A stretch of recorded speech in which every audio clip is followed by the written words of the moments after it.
So we were at the initial stage, solution and colligative. Okay, so on the basis of physical state, we have two kinds of solution: homogeneous and heterogeneous.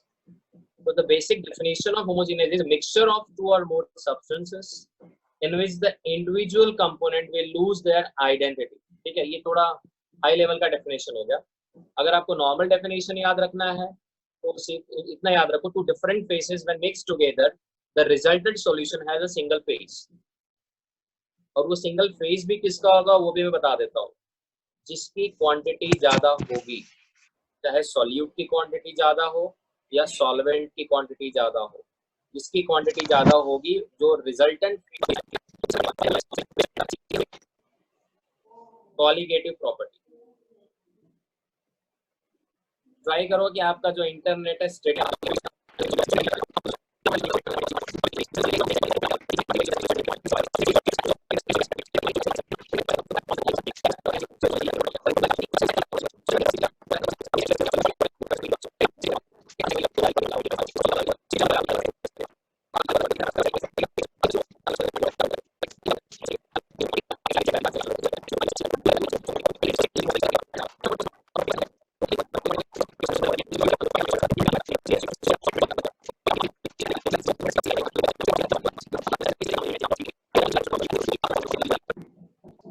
Is volume related, मतलब जहाँ कम हो गया ज्यादा होगा, normality. ठीक है, इसमें से एक दो चीजें मैंने आपको 11th में बता दी थी, नॉर्मैलिटी वगैरह, तो अपने को लिए थोड़ा इजी हो जाएगा. फॉर्मूला करने से पहले ये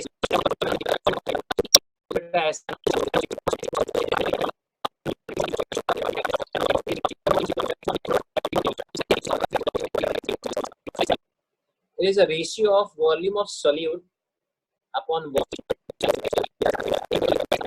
amount of. जरा समझो बात को.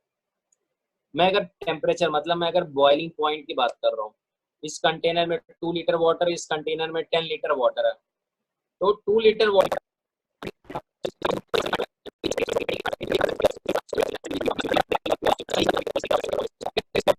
सिंपल है. Weight by volume, weight numerator में है तो weight of solute, volume denominator है वॉल्यूम ऑफ मोलार. हम जब लैब में बात करते हैं तो मोलार की बात. थोड़ा धीरे जा सकते हो, लिखने में नहीं हो रहा. ठीक है, तो जिससे क्या है सर, टू वे इंटरेक्शन रहेगा तो फिर समझ में आता है कि हम क्या, हमारा स्पीड क्या करके. तो सर किसको बोलूं मैं? हाँ कोई भी एक, जैसे ठीक के अलावा अश्विन आई है. अश्विन नहीं है. अवनीश आप ही बता दे जरा. अवनीश ठीक है सर, कुछ क्वेश्चन पूछेंगे, आप आंसर बोलते रहना, ठीक है? और तभी अगर अवनीश को आंसर नहीं पता लेकिन दूसरे बच्चे को पता है तो क्या करेंगे वो? तो सर आप बताइए ना किसको करें करके. मतलब ऐसा रखते हैं जिनको आंसर पता है वही बोले, मतलब जिनको नहीं पता है या डाउट ना बोले, उससे कैसा होगा फिर discussion. If anyone has doubt, you can just ask in between, unmute yourself, पूछो और फिर से म्यूट कर लो खुद को, ठीक है? थोड़ा सिंसियर बनो. हाँ ओके. अगर किसी को डाउट है पर्पसली तो पूछो, अगर डाउट नहीं है सिर्फ या सर ये नहीं दिख रहा वो नहीं दिख रहा है तो ठीक है. ओके ठीक है, इसके लिए थोड़ा ज्यादा जूम रखा हुआ है कि आपको थोड़ा क्लियर दिखे. संदीप सर दिखाई दे रहा है ना स्क्रीन प्रॉपर्ली एकदम? हाँ सर प्रॉपर्ली सब क्लियर है एकदम, कोई दिक्कत नहीं है सर. ठीक है. तो to have two way interaction, yes और नो, दिवेश और कोई जिस एक जन बोलते रहो, मतलब बताते रहो. दिवेश आंसर सर अगर कुछ पूछे तो रिप्लाई करते रहो, ठीक है? और if at all anyone has doubt तो आप लोग बीच में पूछ सकते हो, नहीं तो क्या फिर ऐसे ही स्पीड टू वे इंटरेक्शन नहीं होगा तो ऐसे ही होता है. ठीक है, चलो okay sir, you can start sir. Yeah so the third one is molarity. अब इसका बेटा सिंबल ज्यादा इंपॉर्टेंट है, कैपिटल एम से लिखते हैं क्योंकि हमारा जो नेक्स्ट टॉपिक होगा मोलारिटी होगा, उसका सिंबल होता है स्मॉल एम, तो कंफ्यूजन बढ़ जाएगा. तो इसको हम कैपिटल एम से रिप्रेजेंट करते हैं. It has a formula, number of moles of solute divided by volume of solution in litre. देखो पर्पसली मैंने यहाँ लिखा हुआ लीटर, ठीक है? कल को अगर मैंने यहाँ मिलीलीटर लिखा तो मुझे ऊपर 1000 मल्टीप्लाई करना पड़ेगा। तो अपना जो पहला पैटर्न बनता है N2 by volume of solution in litre, and we know that 1 litre is equal to 1000 ml and 1 litre is equal to 1000 centimetre cube also, but 1 litre is equal to 1 dm cube. तो अब relation आपको पता चल गया रहेगा क्या relation है, question में कैसा आएगा और कैसे सॉल्व करना है। नाउ इसको थोड़ा सा और एक्सपांड करेंगे। देखो मैंने लिखा हुआ है कि अगर वॉल्यूम ऑफ सॉल्यूशन मिलीलीटर में है तो आप 1000 मल्टीप्लाई कर सकते हो, और इसका जो बेटा रियल फॉर्मूला है। हाँ बेटा बोलो। सर डीएम क्यूब से छोटा यूनिट कुछ नहीं है, मतलब अभी लीटर का नीचे मिलीलीटर है, डीएम सेंटीमीटर क्यूब है ना, सेंटीमीटर क्यूब है। ये देख रहे हो, अगर 1 litre is equal to 1 dm cube है।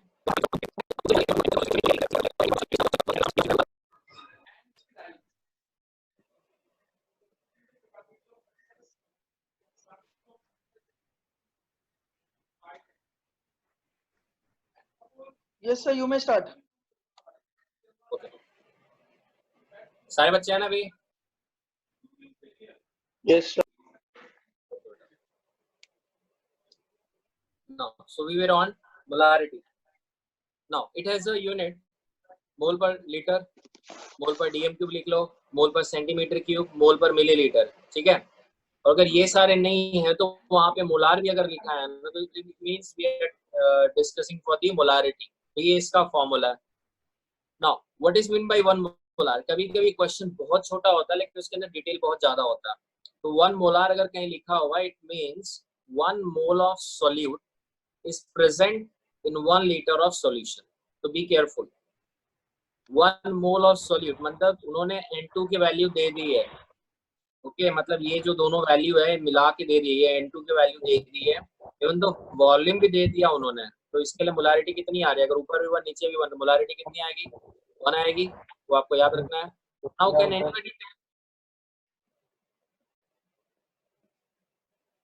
can anybody tell me what is mean by 2 molar then?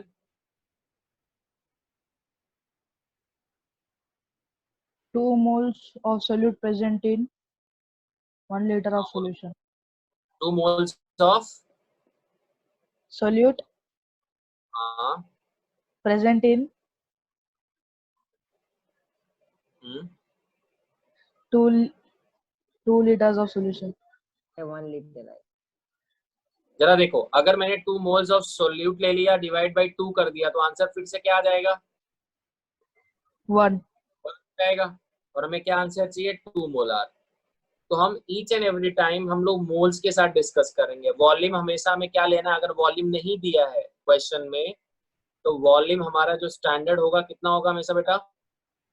1 litre. याद रहेगा सबको? तो हमारा डेफिनेशन क्या हो जाएगा? 2 moles of solute present in 1 liter of solution। और अगर कल को मैंने 3 मोलार बोल दिया तो क्या हो जाएगा? 3 moles and 1 liter। Very good। So 3 moles of solute present in the 1 liter of solution। Got everyone? चलो आगे बढ़ते हैं।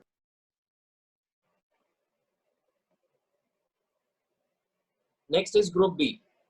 बट ग्रुप बी के पहले एक टॉपिक है तो हमें पढ़ना है, दैट इज नॉर्मेलिटी। तो वो मैं अलग से भी आपको यहाँ पे पढ़ा देता हूँ क्योंकि वो इम्पोर्टेंट है आपके जेईई के लिए।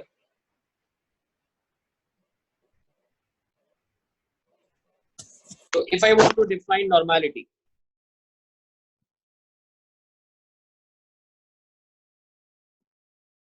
जिसको मैं लिखूंगा एन से, that is number of equivalent of solute upon volume of solution in liter। देखो मैं बहुत सिंपल तरीके से बता रहा हूँ, ज्यादा टेंशन लेने वाली बात नहीं है।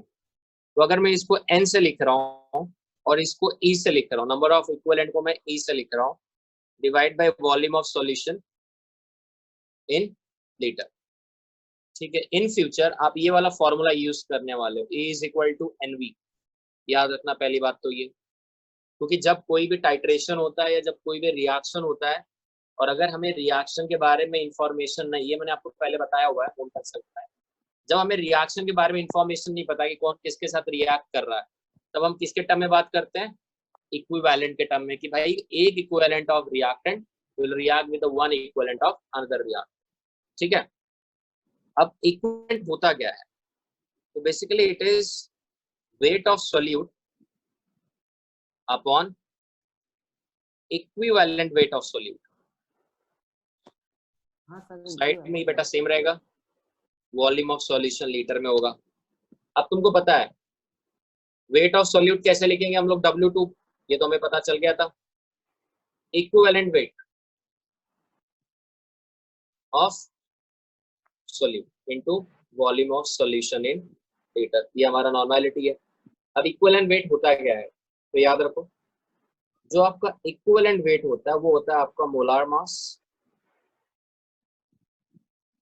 Upon valency factor.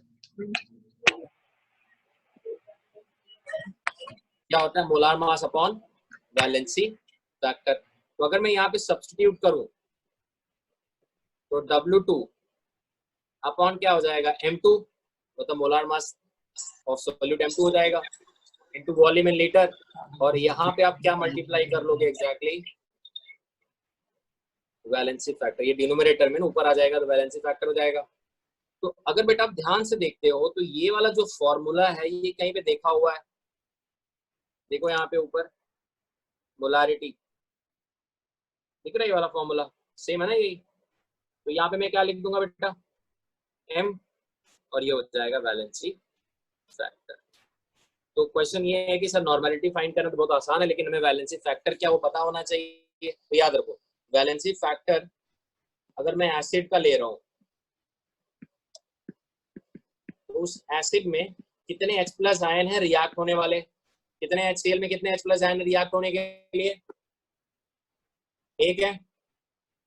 H2SO4 में कितने H+ है रिएक्ट होने के लिए, 2 है। नाइट्रिक एसिड में कितने हैं, 1 है। मेरी बात समझ में आ रही है। H3PO4 में कितने हैं, 3 है। 3 है। ओके, फिर बताओ मुझे H3PO3 में कितने हैं, 3 H3PO2 में कितने हैं, 1। अब डाउट कि सर यहाँ पे 3 है लेकिन ये 2 आपने क्यों लिखा। अब समझो यहाँ पे साइड में मैं डायग्राम ड्रॉ कर रहा हूँ, ये आपका फास्फोरस है, OH OH OH, ये देखो किसका स्ट्रक्चर है,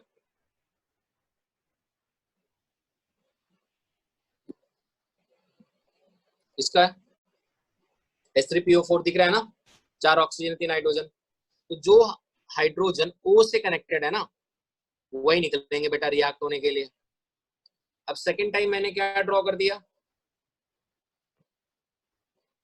OH OH बट H, क्योंकि देखो यहाँ पे एक ऑक्सीजन कम हो गया है। तो कितने OH रह गए बता, 2 ये वाले नहीं निकलेंगे क्योंकि सीधा फास्फोरस से कनेक्टेड है, 2 बच गए। अब नेक्स्ट वाले में क्या होगा, एक OH और गायब हो जाएगा, मतलब ऐसा हो जाएगा आपका, ऐसा तो एक ही निकलेगा। बात समझ में आई। ये एक्सेप्शन में चला जाता है तो बच्चे गलतियां कर देते हैं, सर आपने तो बोला था जितने हाइड्रोजन होंगे एसिड में उतने वैलेंसी फैक्टर है, तो मैंने ऐसा नहीं बोला, क्योंकि हमें पता होना चाहिए कितने रिएक्टिव है, तो हमें साथ में स्ट्रक्चर का भी नॉलेज होना चाहिए। इसके लिए मैंने ये तीनों एग्जांपल आपको दे दिया वैलेंसी फैक्टर। सर एक बार और बताओ ना। क्या वो बेटा बेस में भी सेम है, अगर NaOH लिया तो कितने OH हैं,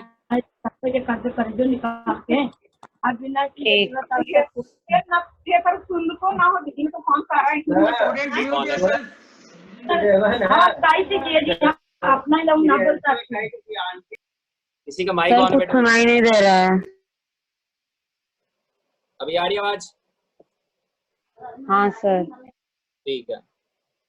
अब कैल्शियम हाइड्रोक्साइड कितने OH दिख रहे हैं, 2 है, ठीक है। AlOH थ्राइस कितने OH दिख रहे हैं, 3 3। BOH थ्राइस कितने OH दिख रहे हैं, 3 0।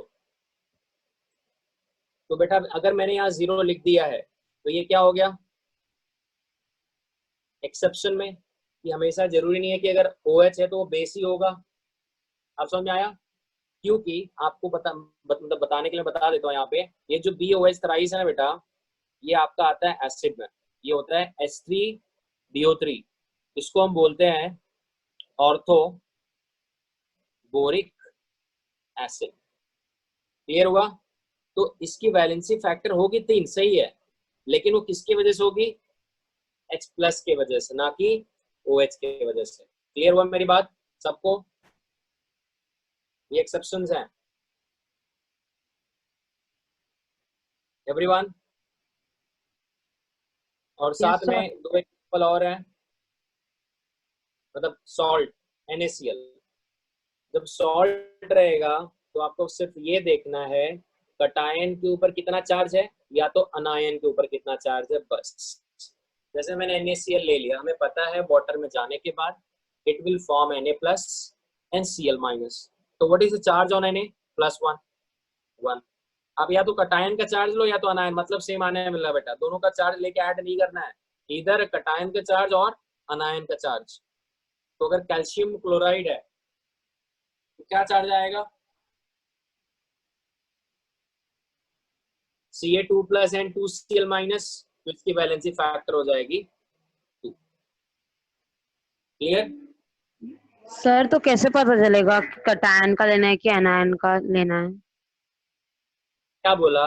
या तो आपको कटायन का लेना है या तो अनायन का, आंसर वही आने वाला बेटा। अगर देखो, अगर मैं यहाँ पे ले लूं, ठीक है, मैंने ले लिया CaCl2, ये ब्रेक होगा तो क्या बनाएगा? Ca2+ और 2Cl-, तो minus is how many times? 2 times ना। तो 2 हमें ये नंबर, टाइम्स।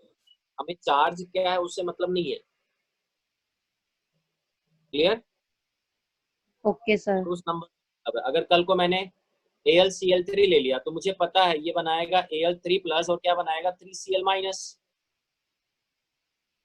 तो minus is again 3 times, plus is again 3 times. तो मुझे सिर्फ नंबर से ही मतलब है। तो मैं सिर्फ ये बता रहा हूँ कि सॉल्ट के केस में जो कटायन और अनायन का चार्ज होगा वही हमारा वैलेंसी फैक्टर होगा। Clear everyone? Yes sir. ठीक है। तो this was the formula based on volume related temperature dependent group a formula था।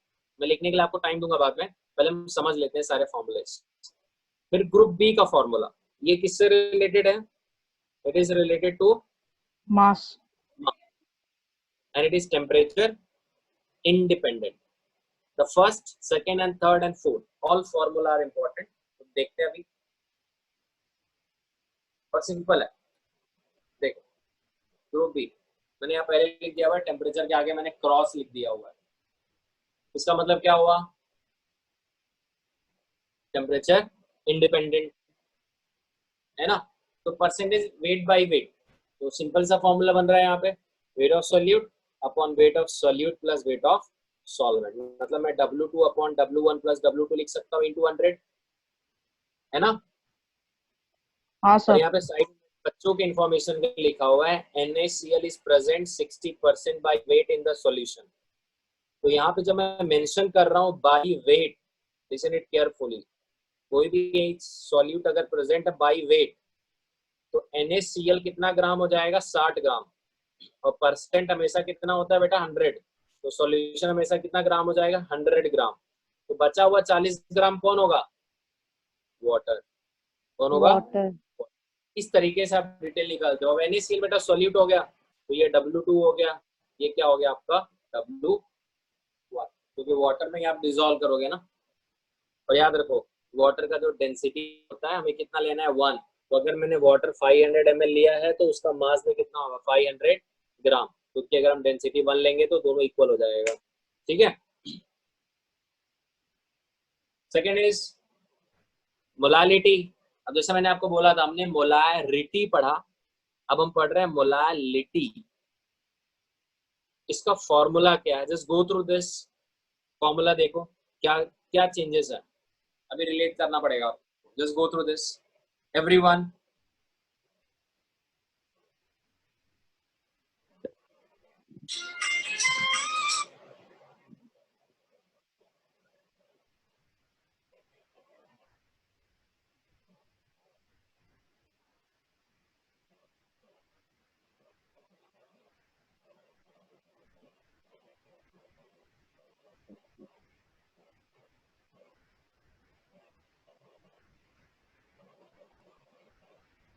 बोल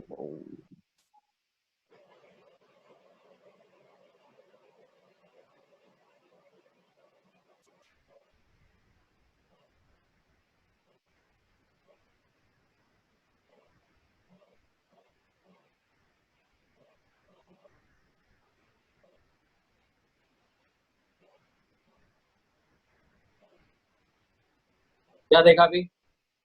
So what is molality? It is a number of moles of solute upon weight of solvent in kg. Now listen, यहाँ पे solution नहीं है, तो गलती नहीं करना यहाँ पे. It is a solvent in kg. So this is N2 by W1. मैंने लिखा ही नहीं जानबूझ के. N2 by W1 in kg. अब N2 को कैसे लिख सकते हैं बेटा? W2 by M2 1000 W1, क्योंकि अगर मैंने ग्राम लिया तो बेटा मुझे 1000 मल्टीप्लाई करना पड़ेगा. यूनिट कितने हो गए? मोल पर केजी, मोल पर ग्राम, और I can also call it as molal. तो अभी मैंने बताया 1 मोलाल मतलब क्या हो जाएगा? 1 mole of solute present in 1 kg of solvent. तो what will be the definition for 2 molal? Anybody?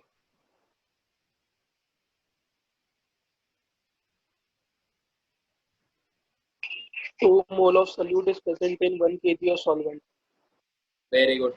Means 2 mole of solute is present in 1 kg of solvent. तो कभी कभी क्वेश्चन में बेटा सिर्फ यही लिखा रहता है या 2 मोलार लिखा होता है, और कुछ और डिटेल जो है पूछ लेता है. तो ये 2 मोलार में डेटा बहुत सारा दिया हुआ है. 2 मोलार में आपको N2 दे दिया हुआ है डायरेक्टली, 2 मोलार में आपको W1 दे दिया हुआ है. मतलब इसके अंदर समझो बात को, 2 मोलार में आपको N2 क्या दिया हुआ है? 2 मोल दिया हुआ है, और W1 कितना ग्राम दे दिया हुआ बेटा? 1000 ग्राम.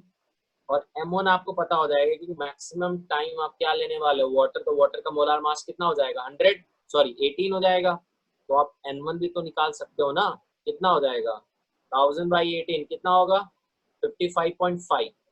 तो आपके पास number of moles of solute भी मिल गया, number of moles of solvent. किससे? सिर्फ ये एक छोटे से डेटा से. समझ में आ रहा है सबको इंपॉर्टेंस इसका?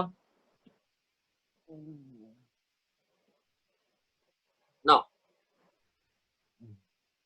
इसके बाद कुछ न्यूमेरिकल्स हम कर लेंगे, बट अपने पास 2 फॉर्मूला और बाकी है हमारे.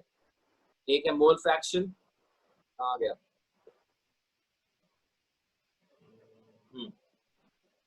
देखो यहाँ पे mole fraction. How can I define mole fraction?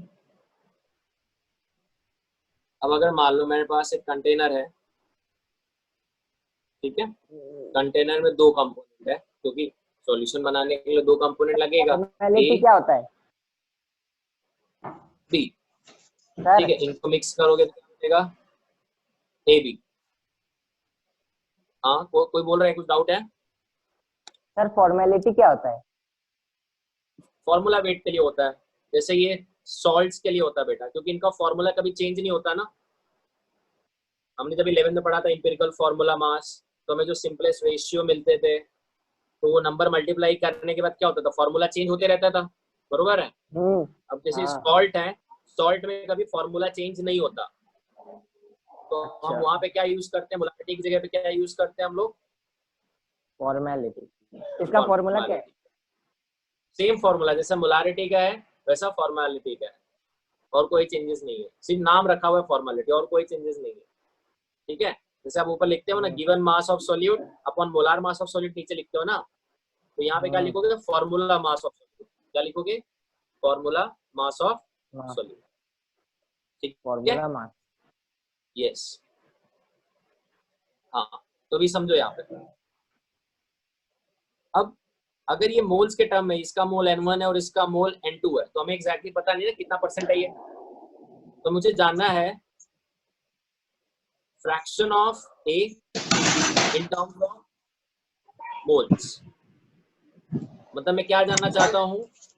Mole fraction of A. Clear है?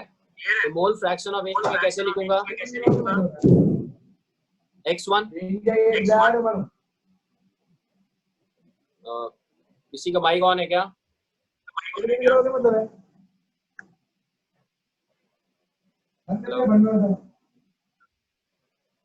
ठीक है, नाउ लिसन, सिंपल फॉर्मूला है, what is mole fraction? Number of moles of substance, और वो सब्सटेंस बेटा आपका सॉल्यूट भी हो सकता है, सॉल्वेंट भी हो सकता है। आपको जिसका मोल फ्रैक्शन फाइंड करना है उस पर्टिकुलर सॉल्यूशन में, कोई ज्यादा भी है कोई कम भी है, इक्वल भी हो सकता है, divided by total number of moles in the solution. अब अगर मुझे सॉल्यूट का फाइंड करना है तो देखो सॉल्यूट के मोल फ्रैक्शन को मैं कैसे रिप्रेजेंट कर रहा हूँ बेटा, x2, और ये सारे सिंबल मैंने ऊपर रखे हुए हैं तो आपको डिफिकल्टी नहीं होगी।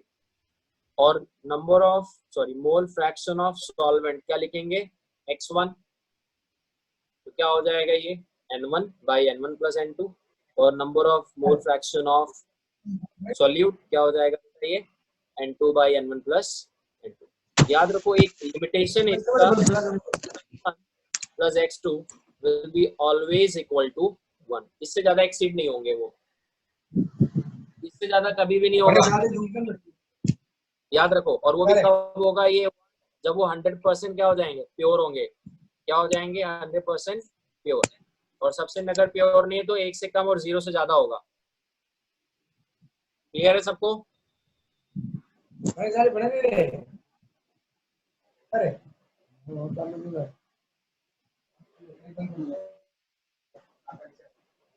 क्लियर है सबको? मोल फ्रैक्शन, fraction in हाँ, terms sir. of mole is known as mole fraction. Fraction in terms of mole is known as mole fraction. ठीक है, अभी मैं टाइम दे रहा हूँ लिखने के लिए, फटाफट सर फॉर्मूला लिख किसी लो। का बहुत वॉइस आ रहा है, आपका वॉइस सुनाई नहीं दे रहा। बेटा जिसका माइक चालू है बंद कर लो, है ना? सर आप म्यूट कर लो ना। हाँ बेटा, सर कुछ नहीं हो गया। देखो अगर बार बार मैं यही सब करता रहूंगा तो कैसे चलेगा? फिर भी मैं म्यूट ऑल कर रहा हूँ सबको। अभी आवाज नहीं आ रही है ना किसी को? नहीं सर। ओके, हर्ष आवाज आ रही है बेटा? नहीं सर, आवाज नहीं आ रही मेरी? आपकी आ रही है एक्स्ट्रा। ओके फाइन, ठीक है। जो इंपॉर्टेंट है वो लिखना स्टार्ट करो। कॉन्सेंट्रेशन टर्म, ये चार्ट ड्रॉ कर लो फटाफट।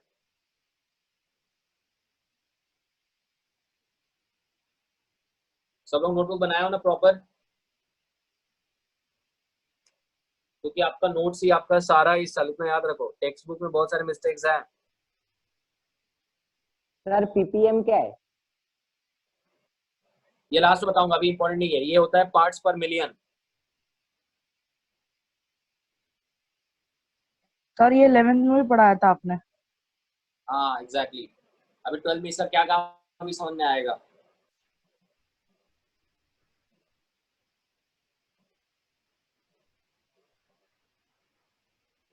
कौन?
सर आपने ग्रुप बी में टेम्परेचर इंडिपेंडेंट के आगे क्या लिखा है? कुछ नहीं लिखा बेटा।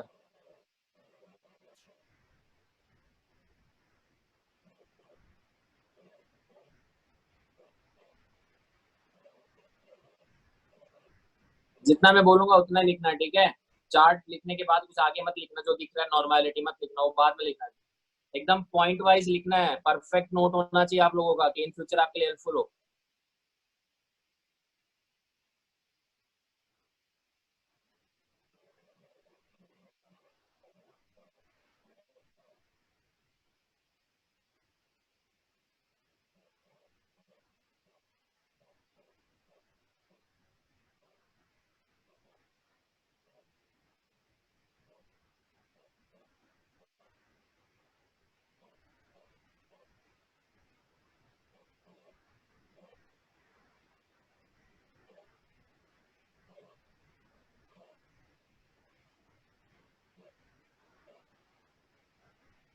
सर हो गया लिख के। डन बेटा, ओके। अब सबसे पहले ये लिख लो, सॉल्यूशन को दो कैटेगरी में डिवाइड किया है।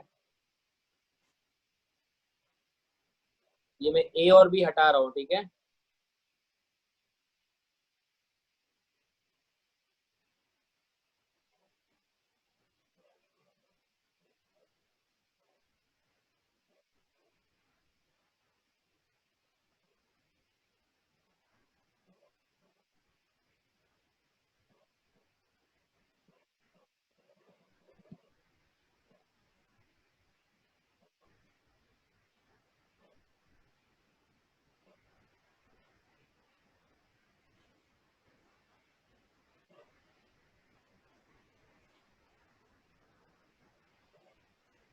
सर जी सल्यूट और सॉल्वेंट का नंबर इंटरचेंज हो सकता है?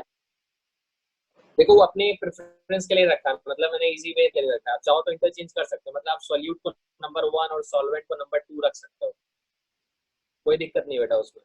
बट देखो, अपना मेन मोटो क्या है, याद रहना चाहिए इजीएस्ट वे में बस। सॉल्वेंट को मैंने रखा है क्योंकि ज्यादा क्वांटिटी में लेते हैं ना, तो प्रायोरिटी उसको देना पड़ता है इसके लिए।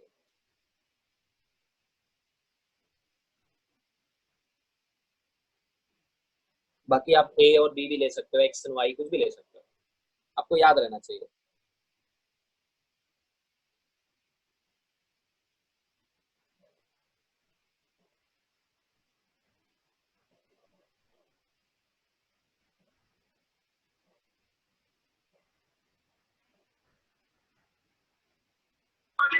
सर फॉर्मूला भी लिखना है? हाँ लिखना है, फटाफट लिखना है अभी। हाँ अभी देखो, पहला फॉर्मूला ये है ना, तो पहला ये लिख लो, first formula.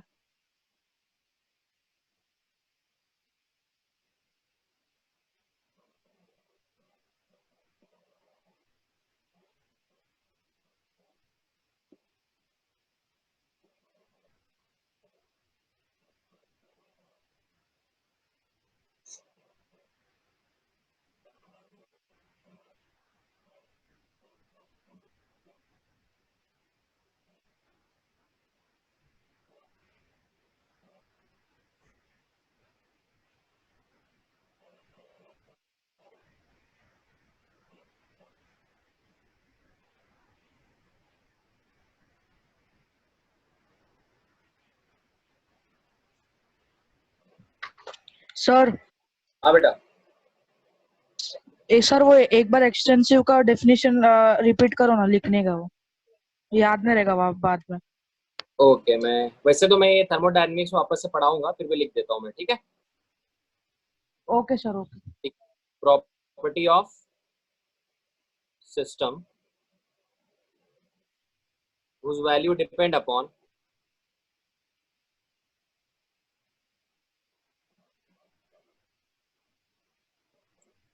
amount of matter present in it। और वैसे भी ध्यान से देखो ना, एक्सटेंस मतलब एक्सटर्नल जो दिखता हो, वॉल्यूम वगैरह दिखता है ना।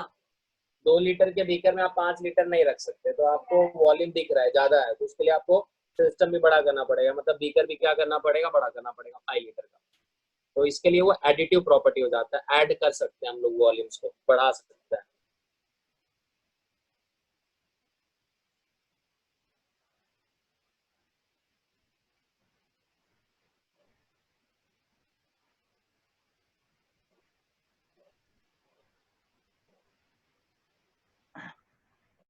So अभी we have less than 5 minutes left, I guess. Less than 10 minutes left.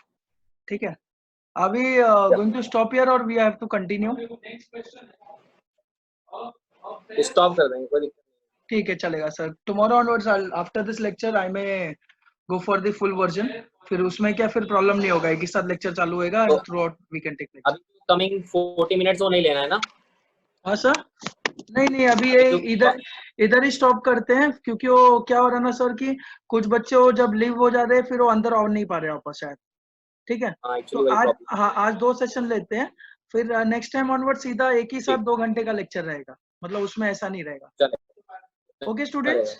ठीक है. Okay sir. पढ़ाते रहिए सर. लेस देन 1 मिनट बचा रहेगा ना, then stop teaching. Okay sir.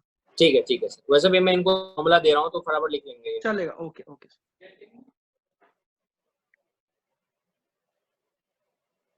पहला फॉर्मूला हो गया बच्चों? हाँ सर हो गया. नाउ सेकंड वन, जैसे नंबरिंग दिया वैसे लिखते जाओ फटाफट.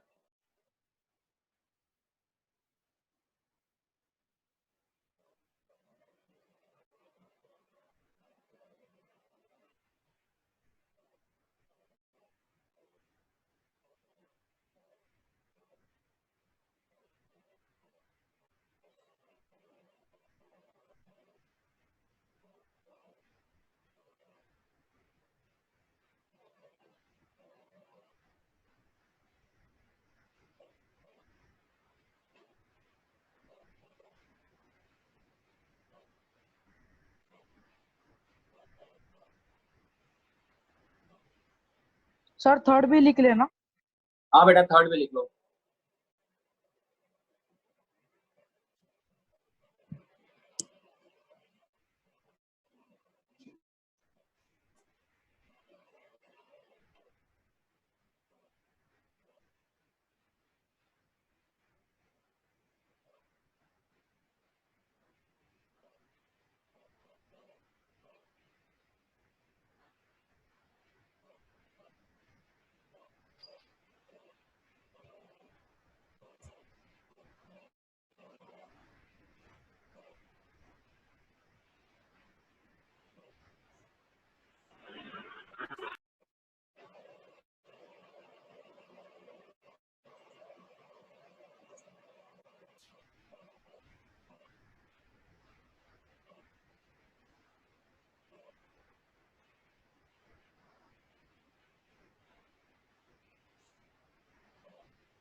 Done. Yes, sir.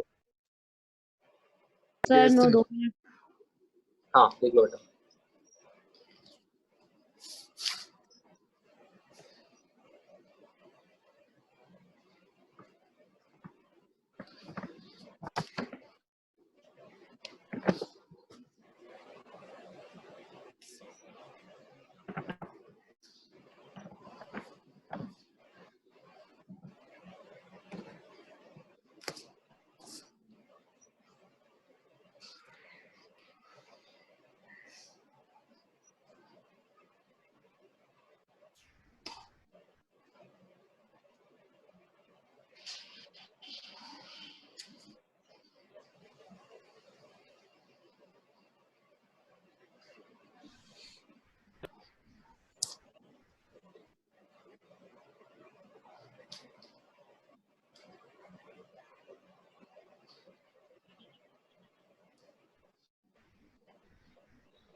Sir, done writing.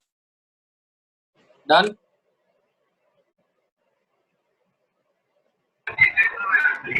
Okay, बेटा.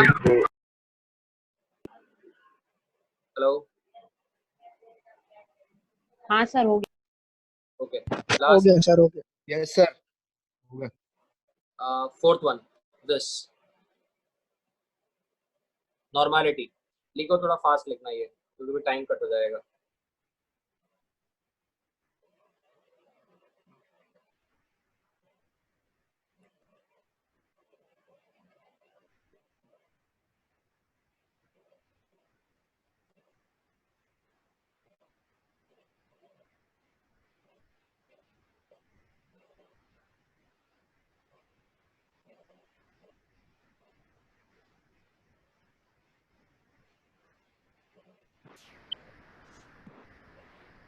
Okay, students. So less than 1 minute is left. Okay.